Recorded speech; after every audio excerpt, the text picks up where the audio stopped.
राज्यातील रखडलेल्या स्थानिक स्वराज्य संस्थांच्या निवडणुका घेण्यासाठी जानेवारी अखेरपर्यंत मुदतवाढ देण्याची मागणी करणारा अर्ज राज्य निवडणूक आयोगाने सर्वोच्च न्यायालयात सादर केला असून त्यावर मंगळवारी सुनावणी होणार आहे. राज्यातील स्थानिक स्वराज्य संस्थांच्या निवडणुका गेल्या 4-5 वर्षे ओबीसी आरक्षणासह विविध कारणामुळे लांबणीवर गेल्या होत्या.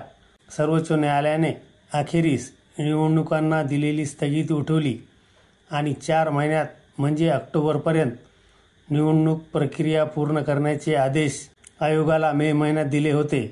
त्यानुसार आयोगाने प्रभागांची पुनर्रचना, आरक्षणे, मतदार याद्या अद्ययावत करणे आदी प्रक्रिया सुरू केली आहे.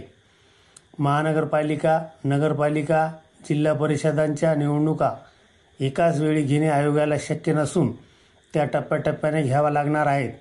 या महिन्यात नवरात्र व ऑक्टोबरमध्ये दिवाळीचा उत्सव आहे. प्रभागांची रचना अंतिम होण्यासाठी सुनावणीची प्रक्रिया सुरू असून ती पुढील महिन्यात पूर्ण होईल. मतदार याद्या अद्ययावत करण्यासाठीही काही कालावधी लागणार आहे.